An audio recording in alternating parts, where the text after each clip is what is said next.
अमेरिकामा नेपाली नर्स ममता बेपत्ता भएको झण्डै 2 वर्षपछि नयाँ प्रमाण फेला, शव अझै फेला परेन।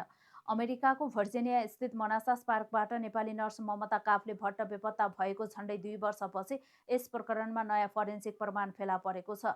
सन् 2024को जुलाई अगस्त महिनामा आफ्नो घरबाट रहस्यमय रूपमा बेपत्ता भएकी 28 वर्षीय आमा ममताको खोजी र अनुसन्धानका क्रममा एउटा आराबाट मानव कपाल र रौँका टुक्राहरू फेला परेका हुन्। भर्जिनियाको फोरेन्सिक विज्ञान विभागका अनुसन्धानकर्ताहरूले बरामद गरेका यी प्रमाणहरूलाई अहिले राज्यका अधिकारीहरूले थप परीक्षण गरिरहेका छन्। फक्स 5ले प्राप्त गरेको अदालतको नयाँ दस्तावेज अनुसार फोरेन्सिक अनुसन्धानकर्ताहरूले उक्त आराबाट सङ्कलन गरिएका प्रमाणहरूको विस्तृत विश्लेषण गरेका छन्। वैज्ञानिकहरूले परीक्षण गरेका सामग्रीहरूमा 3वटा मानव कपाल, 13वटा कपालका टुक्राहरू, केही रेसा र फोहोरका कणहरू रहेका छन्।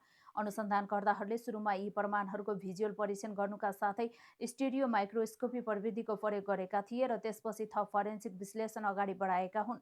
अदालतको अभिलेख अनुसार आरामा फेला परेका 3वटा मानव कपाल न्युक्लियर डिएनए परीक्षणका लागि उपयुक्त हुन सक्ने देखिएको छ। ती कपालहरूलाई थप विस्तृत परीक्षणका लागि फोरेन्सिक बायोलोजी सेक्सनमा पठाएको छ। यद्यपि त्यहाँ भेटिएका अन्य 13वटा कपालका टुक्राहरू भने न्युक्लियर डिएनए परीक्षणका लागि उपयुक्त नभएको फोरेन्सिक अधिकारीहरूले जनाएका छन्।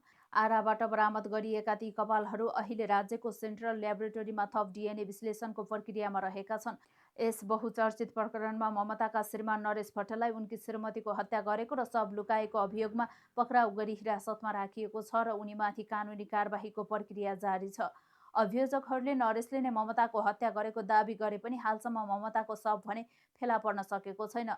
सन् 2024मा ममता बेपत्ता भएदेखि नै अमेरिकी प्रहरी र फोरेन्सिक टोलीले यसको अनुसन्धान गरिरहेको छ। अहिले फेला परेको नयाँ प्रमाणले सरकारी वकिल र अनुसन्धानकर्ताहरूलाई नरेश भट्ट विरुद्धको मुद्दा अझ बलियो बनाउन सहयोग पुग्ने अपेक्षा गरिएको छ। डिएनए परीक्षणको रिपोर्ट आएसँगै यस रहस्यमय घटनाबारे थप तथ्यहरू बाहिर आउने अनुमान गरिएको छ।